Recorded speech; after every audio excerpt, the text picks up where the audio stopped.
Strange videos that will creep you out. Just a couple weeks ago, a security camera in a bar in a small town in England captured something on camera that is leaving people really confused. The footage shows a man sitting at the bar talking to a few bartenders. Nothing seems out of the ordinary until you look at his drink. Seemingly out of nowhere, his drink gets pushed over, and if you watch it again in slow motion, it seems to be pushed by something. The bar in this video is over 167 years old, and the store owner claims that his restaurant's been haunted for as long as he can remember. What do you guys think? Comment below. You won't believe how much unseen footage there is of Ruby Franke and everything she did not want us to see in Hulu's new docuseries, Devil in the Family, The Fall of Ruby Franke. In this new series, raw footage has been exposed that never made it on her YouTube channel. We will be hearing from her two eldest children and her husband. Fake being happy. Okay? I don't know if I can right now. This three-part series exposes various moments where Ruby becomes extremely abusive towards her children, forcing them to say and do things that they didn't feel comfortable with, only for the purpose of filming content for her channel. It's very unsettling, and it makes you wonder how bad it must have been at home when the cameras were off. Now, things only got worse when Ruby met Jody Hildebrand, and everything took a very dark turn. As their relationship got stronger, Ruby and Jody began believing these crazy conspiracies that the world was going to end, and that Jody was the chosen one. And they talk about it on the three-part series, Devil in the Family, The Fall of Ruby Franke, which is now out on Hulu. Here are the craziest things to ever happen at Walmart. So one day, an 18-year-old was craving milk. So he decided to steal not one, not two, but 26 gallons of milk from Walmart. Oh, and he did this dressed as a cow. And if that doesn't sound weird enough to you, you'd be surprised to learn that even though he made himself stand out in the cow costume, he managed to not get caught on the spot. Next, on Black Friday in 2013, a customer and his son were freaking out in Walmart because they thought that his ex-wife was possessed by a demon. And so they locked her in their car and set up an exorcism in the parking lot by throwing sacred oil at her, which might have been the reason why they ended up divorcing. Also, back in 2013, a 16-year-old was going into labor, and she gave birth in a Cannon City Walmart bathroom. Now, there was panic for a moment because the baby wasn't breathing, but luckily, one of the store's employees were CPR certified and they revived the baby. I guess Walmart really can help you live better. And finally, in 2011, at a Walmart in South Carolina, customers witnessed a man named Avery Blandon end the life of his wife, Lilia Blandon, while she was working inside the store's bank. Avery stabbed her multiple times, and she sadly passed away on the way to the hospital. He then tried to escape the scene, but he crashed his SUV and was caught by police. But what's weird is that the store stayed open during the investigation, only in Walmart. You won't be able to stare at this image.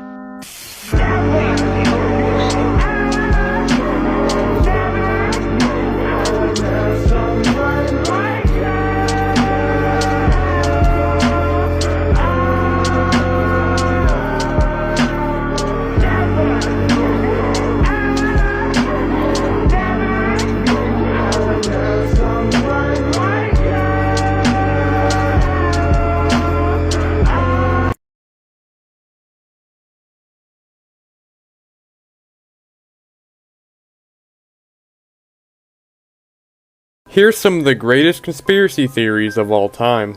Part 4. The Grinch has a well-known backstory about hating Christmas. However, eventually in the movie, his heart grows 3 sizes and he loves Christmas once again. But this story may continue longer than we think. It is clear that the Grinch isn't exactly right in the head, but during one of the Grinch's wacky stunts, he could have gotten a head injury. This injury would later take a toll on him as he grew old and caused him to lose his memory. After him and his dog died, they were given a new life in a realm called Halloween Town, where they now lived as Jack Skellington and Zero. He later reunites with his love for Christmas, just like he had when he was alive. Both eventually wear a Santa suit, both deliver presents, and both have a dog companion. It may be possible that How the Grinch Stole Christmas and The Nightmare Before Christmas are tied together. Morbid Facts, Part 545. Last year, Wisconsin elementary school teacher Madison Bergman faced 10 felony charges for having an inappropriate relationship with her 5th grade student. Investigators were shown disturbing screenshots of their text conversations, in which Bergman would talk about how much she enjoyed making out with the young student. The two also exchanged over 100 letters, love notes, and artwork over several months. She was reportedly still graping him up to 3 months before she was supposed to get married to her fiancé. Bergman has pleaded not guilty to all 10 counts. Ohio sex worker Linda Lassess prompted a multi-state public health alert after police discovered she'd slept with more than 200 clients while knowing she was HIV positive. Officers worked hard to contact her clients and suggest getting tested so they could seek the proper treatment. Randy Woodfield was drafted by the NFL to play for the Green Bay Packers in 1974, but was soon cut from the team due to a series of indecent exposure arrests. He would go on to become the I-5 killer and is believed to have been responsible for over 40 murders throughout the early 1980s. So you like anything creepy, but have you heard of the case of Selene Delgado? There is a television network in Spanish called Canal 5, and they had a segment called Al Servicio a la Comunidad. This segment would come on around midnight, and it would show missing people from the 90s to 2000s. In 2001, a photo of a missing girl named Selene Delgado Lopez, who was 18, showed up on this segment. There wasn't much information about this girl besides her name, age, and location of where she had went missing, which was in Mexico City. Some people found this odd because other people who were listed as missing on this segment had a full bio with greater detail. Viewers started to feel uneasy while watching this segment because as soon as her photo popped up on the screen, the TV channel freezes for a few moments and then this happens. Selene Delgado López se ignora su paradero desde el 28 de mayo del año 2000.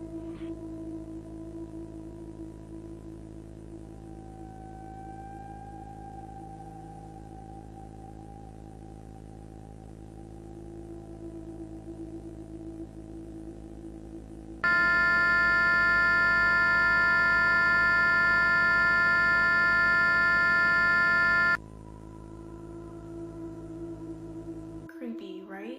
Fast forward to 2020 and there was a Facebook page with the name Selene Delgado Lopez. Many users who were familiar with this missing girl started to freak out because they realized that they were already added as her friend and couldn't remember adding her in the first place or even accepting the request. To make matters worse, they didn't even have the option to unfriend her, and many started to think that this Facebook page was haunted by Selene Delgado, while others thought it was just a complete hoax. Let me know what you guys think about this. Daisy, Daisy,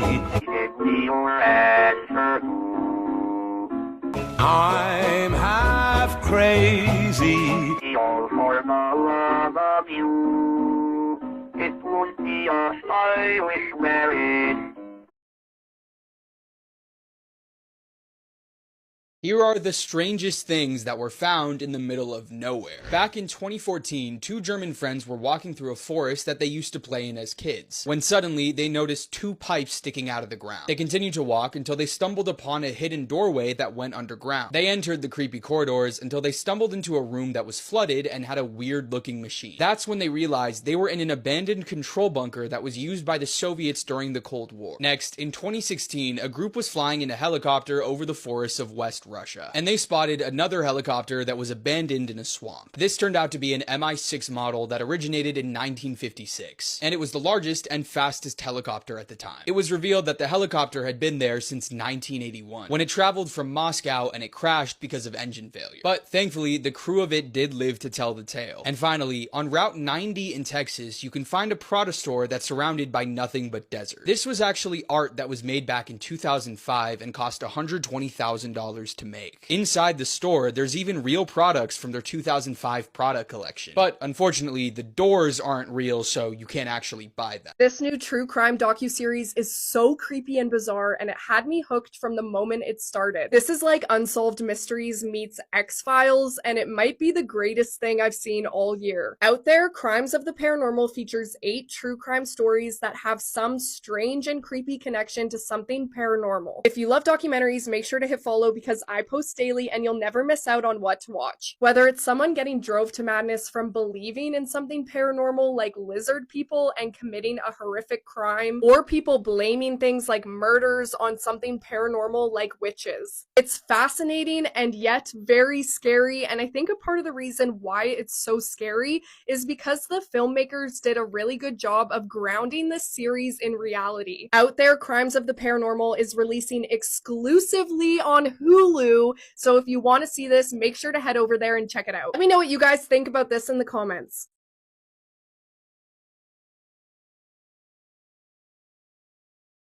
People are freaking out realizing what happened on this film. Whatever you do not watch it.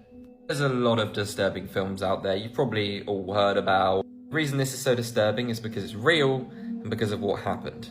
This movie released in 1980 and was instantly banned in many countries. Essentially found footage. They find this tape which contains all of these videos on it which are messed up. I'm not going to say the name, it will get taken down, but that's it. Shortly after the movie came out, the director was arrested and actually charged. Let me explain. Basically, the movie was so realistic, the scenes in it actually looked like it was real life.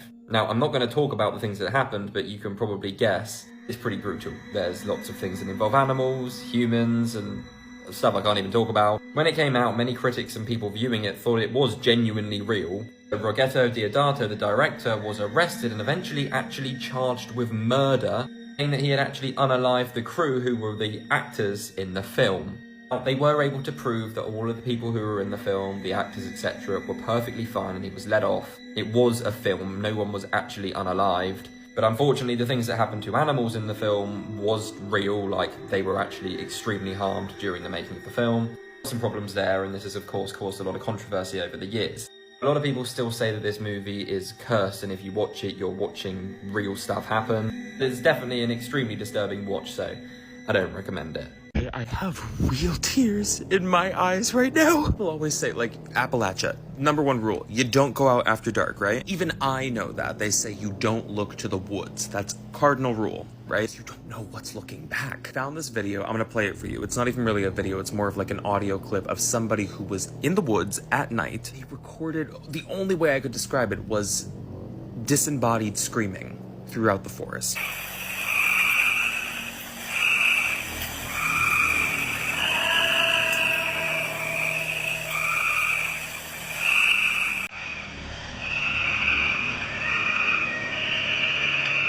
Animals with Down syndrome.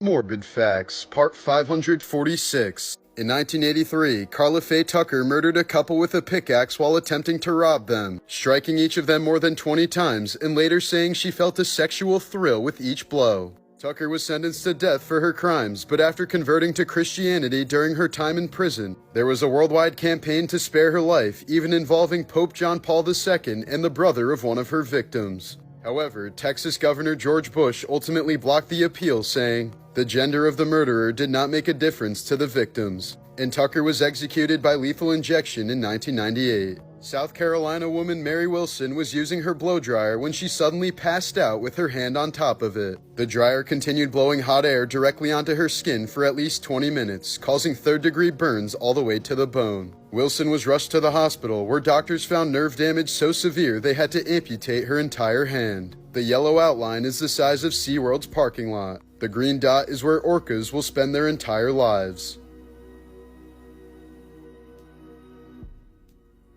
Their intellectually disabled daughter had a baby with her brother, and they were okay with it. In June of 2024, the Oklahoma Department of Human Services contacted the Molden family regarding an 18-year-old disabled girl who had just delivered a baby. The father of the baby couldn't be established because at first she stated that her father was the father of the baby, but that ended up not being true. The girl and her mother Tamika claimed that she had a boyfriend and he was the father of the baby, but they were never able to provide a name. Police knew that something wasn't adding up, so they collected a DNA from all the male members of the household. Once testing was done, it was confirmed that the girl's brother, 19-year-old Nathaniel Molden Jr., was the father of the baby. During an interview with police, Nathaniel Jr. had admitted to being intimate with his sister for up to 2 years before the baby was born. He also told investigators that his parents had caught them but never reported it. Nathaniel Jr. is being held in the Oklahoma County Detention Center on 1 count of incest. As for the girl's parents, they were placed in custody on child neglect charges but have posted bail and have been released. As for that girl, the Department of Human Services took custody of her and her newborn baby.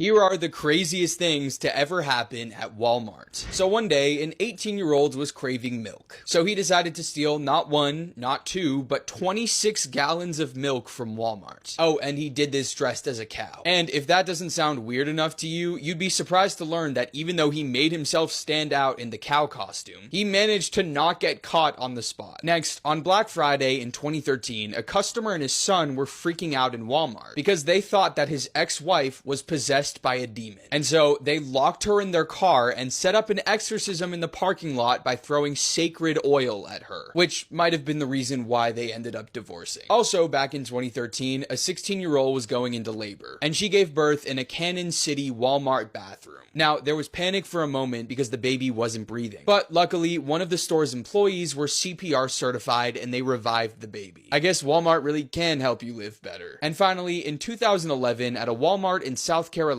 customers witnessed a man named Avery Blandon end the life of his wife, Lilia Blandon, while she was working inside the store's bank. Avery stabbed her multiple times, and she sadly passed away on the way to the hospital. He then tried to escape the scene, but he crashed his SUV and was caught by police. But what's weird is that the store stayed open during the investigation, only in Walmart. A horror movie that is based off of a Stephen King story that was written and directed by Longlegs writer and director Osgood Perkins, that was produced by Saw legend James Wan himself. It's called The Monkey, and it actually comes out next month, February 21st, and my friends and I got invited to go see it early at a private screening. And let me just say, the kills were hilarious. They were very over the top and wacky the entire time. We were having a ton of fun. There was also a few fun cameos sprinkled in throughout the movie, which I really enjoyed, but I won't spoil that for you. We had a blast. Thank you, Neon, for setting it all up. This is why it's always a bad idea to go to graveyards at night. Urban explorer Frank from Franco TV explored a graveyard in Peru. As he explores the area, he sees a group of people far in the corner. Not knowing what's going on and worried for his safety, he hides in a tomb waiting for them to leave. 30 minutes gone by, they turn off the lights and begin to leave.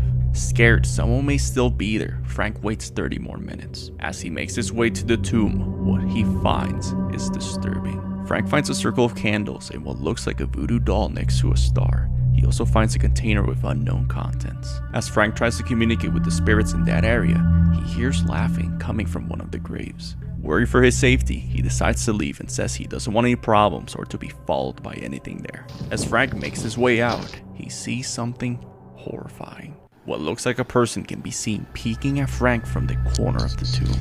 But when he checks around the tomb, there's no one there.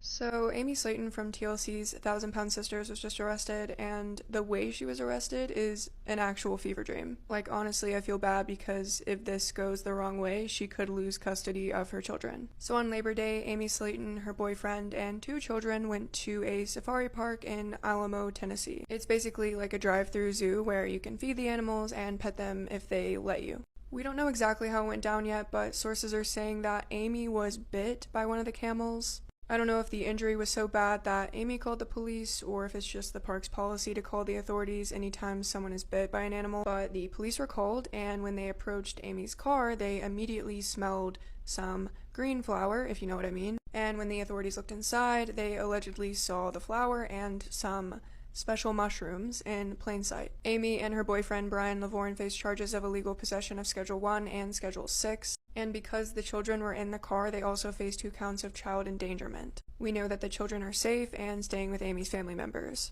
But Tennessee's Child Protective Services are still investigating, so this could end very badly for Amy. And as of now, I'm pretty sure Amy is still in the Crockett County Jail on a $10,000 bond. I am unaware if 1,000 Pound Sisters is even filming right now, but if you are, let me know in the comments. This is Brittany Drexel, and in April 2009, she was on a spring break trip in South Carolina with some friends when she went missing. And since then, there have been no leads in her disappearance and believed homicide.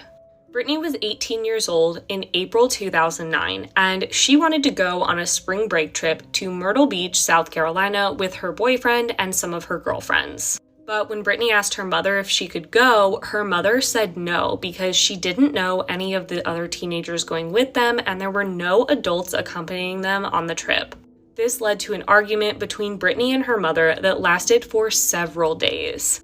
Eventually, on April 22nd, Brittany asked her mother if she could go over to a friend's house for a couple of days to kind of calm down. Her mother agreed and Brittany left, but instead of going to a friend's house, she went down to South Carolina. A few days after arriving at Myrtle Beach, Brittany called her mother and let her know that she was at the beach, but her mother assumed that she meant a beach trip to the shoreline of Lake Ontario. So her mother, Dawn, was not alarmed at the fact that Brittany said she was at the beach and still had no idea she was actually down in South Carolina. That evening, around 8 p.m., Brittany left the Bar Harbor Hotel where she was staying with her friends to walk to another hotel to meet up with an old friend that was down there. This was about a 1.5-mile walk from the hotel where Brittany was staying with her friends. And security cameras at this other hotel, the Blue Water Resort, show Brittany entering and then leaving at 8:45 p.m. After leaving that hotel, Brittany was texting her boyfriend, who was actually still back in Rochester, where he had to stay because of work commitments. At 9:15 p.m., the text from Brittany suddenly stopped, and her boyfriend became extremely worried. He called their friends down in Myrtle Beach, but nobody knew where Brittany was. After that, Brittany's boyfriend called her mother, Dawn, to let her know what was going on. The search for Brittany began the next day, and in her hotel room, police found the clothes that she had packed, but not her purse or cell phone. This is the area where Brittany disappeared from, and they were searching in this area. Police were also able to track her cell phone pings, and they actually led down a path about 50 to 60 miles south of Myrtle Beach. And then the pings suddenly stopped. After that, areas near where the cell phone ping stopped and all around Myrtle Beach were searched. But no sign of Brittany was found and police were never able to identify a suspect. And then in June 2016, police announced a new lead in Brittany's case, and that's where I'll start with part 2.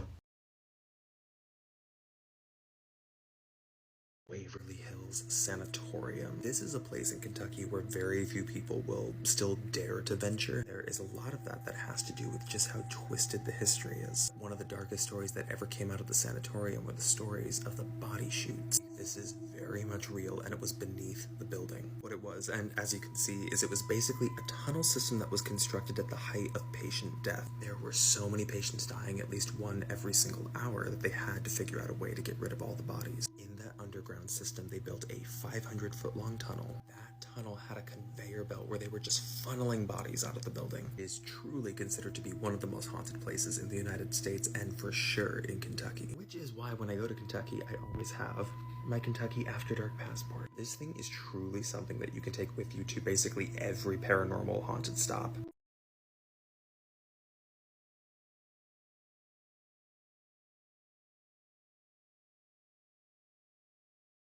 Here's some of the scariest things that have been caught on camera. Part 5. On the evening of July 21st, 2021, a doorbell camera at a Los Angeles home captured one of the most disturbing scenes I've ever seen. At around 8 p.m., the young woman at the house was preparing dinner while waiting for her husband to return home from work. It was a very hot day, so she decided to open the window and let the evening breeze in. This caught the attention of a man on the sidewalk, and as he looked at the young woman, he decided to try and get a little closer. I just rang your doorbell because I have a couple questions for you. Are you sure? Are you positive? Are you sure? I just have a couple questions for you. He continuously repeats the same sentences as he rings the doorbell and knocks on the door, claiming to only have a few questions. The woman never responded to the man and claims she'd never seen him until that point. As he's walking away, her husband comes on the doorbell speaker asking who he is, and that's when he reveals his true intentions. Are you sure? Who are you? Hey, I just had a couple questions. I just wanted to ask you about the TV show. I want to rape her and kill her because I have a knife and a gun. Yeah, and I'm going to knock on her door again. Thankfully, none of his fantasies played out as he walked away for good. Soon after, he was arrested a few blocks away, and when asked for his name, he claimed to be the Holy Spirit. It was later found that his real name was Christopher Sums, and a background check found that he had an impressive job history and was actually a normal person not too long ago. What caused this rapid change in appearance and personality is unknown, but the footage captured that night will continue to haunt the internet.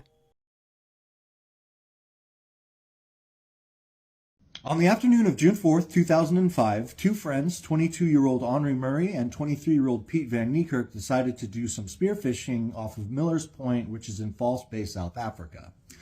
The two young men put on their dive equipment. They're not allowed to scuba dive, so just snorkeling equipment, and then they swam out in the water about 200 meters off of shore till they were in about 6 meters depth of water, so maybe just over 20 feet deep of water.